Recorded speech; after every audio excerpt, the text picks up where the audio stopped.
64 கல்லூரி மாணவர்கள் 3 பேர் வெளிநபர்கள் பெரிய ஆட்கள் வந்திருந்தோம். இந்த போட்டி வந்து குறிப்பிட்ட நேரத்தில் காலையில் ஆரம்பித்தாங்க. ஜேஜே ஸ்டேடியத்திலேருந்து ஆலங்குளம் போய் திரும்ப வரணும் 42 கிலோமீட்ரு.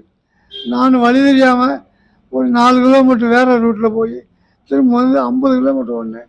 கலெக்டர் வெகுவாக பாராட்டி இதே மாதிரி மாஸ்டர்ஸ் அத்லெட்டிக் அப்படின்னு உலகம் போல இருக்குது, 35 வயசுலேருந்து 100 வயசு வரைக்கும் 5 வயசு கேட்டகரி இல்லை ஓடலாம், அது நீங்கள் சேருங்கன்னாங்க. அதிலேருந்து ஓடிக்கிட்டே இருக்கேன்.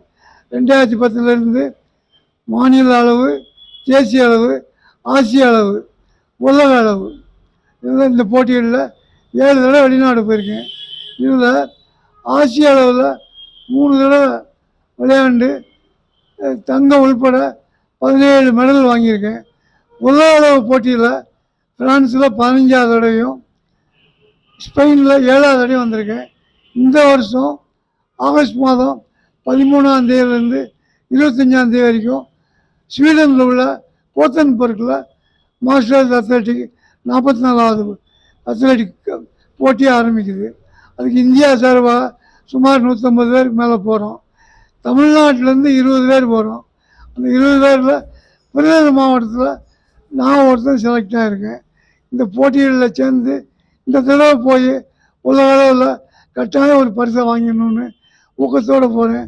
மாணவர்கள்லாம் சொல்கிறது, எந்த காரணத்தை கொண்டும் பரீட்சையில் நிறைய மார்க் வாங்குங்க, தப்பியெல்லாம் குறைய வாங்கிட்டா வருத்தப்படாதுங்க, தோல்வியை கண்டு தோழாதுங்க.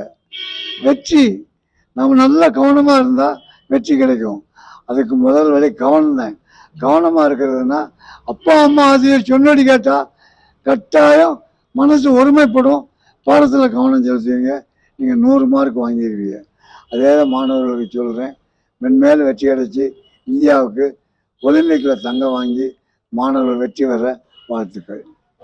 இந்த வயது எனக்கு வந்து இப்போ 88 முடிஞ்சு 89 நடக்குது. இந்த வயசுலையும் வேகமாக ஓடுறேன், இந்த போட்டிகளில் கலந்துக்கிறேன். 42 கிலோமீட்டர் ஓடுறதுன்னா நான் 2010 6.5 மணி நேரம் ஓடினேன். இப்போ எனக்கு வந்து 8 மணிலேருந்து 9 மணி நேரம் ஆகுது. ஓடுறேன், கட்டாயம் ஓடிடுறேன், ஓடி முடிச்சிடுவேன். அதுக்கு காரணம் வந்து நம்மளுடைய உடல் ஆரோக்கியம். அதுக்கு நான் எக்ஸசைஸ் பண்ணுவேன், யோகா பண்ணுவேன்.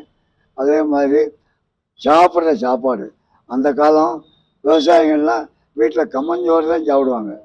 கம்மஞ்சோறு சாப்பிட்டவங்க அவ்வளவு தெம்பாக இருந்தாங்க. கம்பு சாப்பிட்டா கம்பு உண வேண்டியதில்லை அப்படின்னு சொல்லுவாங்க.